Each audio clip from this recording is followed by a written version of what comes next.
When I went into healthcare, I had no idea I wanted to be a physician executive. I really wanted to be a practicing physician. But when I look back, had some key mentors in medical school who were in leadership positions. I was at Mass General and I got to see how a complex institution worked. And at the end of the day, as a physician, felt like I could make a one-on-one connection, which I still do today with my patients, but also getting the leadership side could actually impact more people. So I sought out at that point to go get an MBA, and I got an MBA down at the Wharton School. I met in medical school a mentor, a man named Ralph Feigin, whose name is on the award I'm receiving today, which means so much to me. And Ralph at the time was the physician-in-chief at Texas Children's. And I got a chance to rotate with him to city council meetings, board meetings, all this stuff with him. So when I was midway through Wharton, I actually reached out to him. I wrote him a letter, snail mail, back then, and saying, hey, I want to come meet with you, look for a job. And he actually opened up that letter. He was in a meeting and he said, I think we found who we were looking for, and called me, actually paged me, and turns out offered me a job. And that first job was, it was a joint venture between Baylor College of Medicine and Houston Methodist, or the Methodist Hospital then. And it was running a primary care physician organization that was just nascent, just starting. So I got to practice about half-time and administrate about half-time. And a couple years later, really liked the hospital side, so moved over to the hospital side. But I still maintain a practice of about 120 patients or so. Houston is really unique when it comes to its medical scene. The closest you could come would be kind of the Harvard Medical School area. It still pales in comparison to here.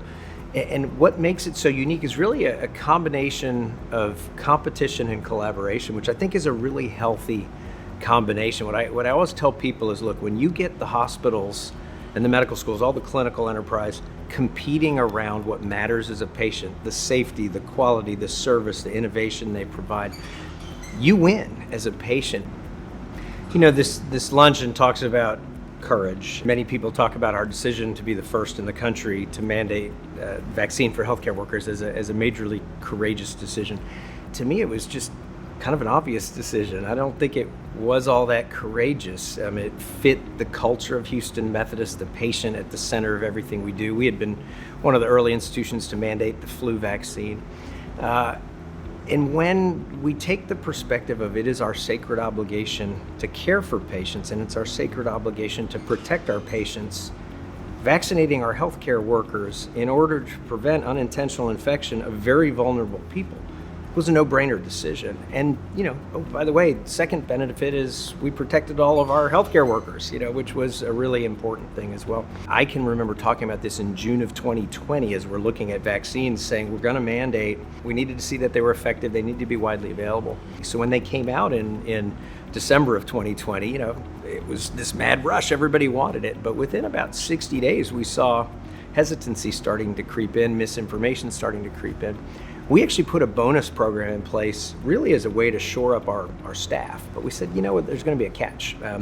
You're going to have to be fully vaccinated. So we used a carrot first, got all the way up to 85% of people vaccinated, and then made the decision on March 30th or 31st of 2021 to be the first in the country to mandate.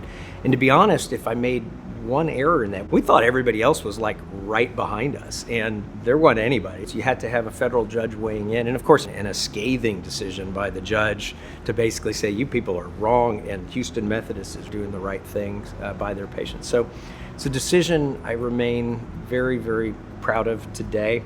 If anybody remembers Life cereal commercials long ago, older one of us will remember, there was Mikey, and there's this group of little kids that didn't want to eat the cereal. Oh, let Mikey try it, right? I felt a little bit like Mikey in a lot of conversations with colleagues around the country. I had a number flat out tell me, you guys are crazy. I've had countless since then say Houston Methodist led the way, transformed this, saved countless lives, led the way for all of us. The pandemic was a great time of learning for all of us. We knew what the right thing was to do, and you always put the right things first and made those decisions.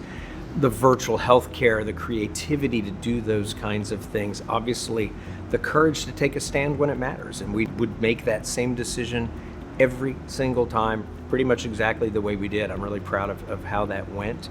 The negatives are we figured out pretty early. I remember mid-April 2020, about a month into actually having patients in-house, the community really was figuring out what was going on. And one of those big disappointments for me was how fractured we got and how politicized many things got, and really how far many people moved away from science and moved away from following the science. We said early on, we will follow the science where it leads. And sometimes, that's messy in real time. I think we will all need to learn how to do a better job explaining that on the front end next time, that things will move and that change will happen. One of the unfortunate outcomes of this pandemic is we've lost some of the faith in scientific data. It's exacerbated by an internet where you can amplify, where you can have bots amplifying, where you can have a small group of people end up with a very, very loud, disproportionate voice.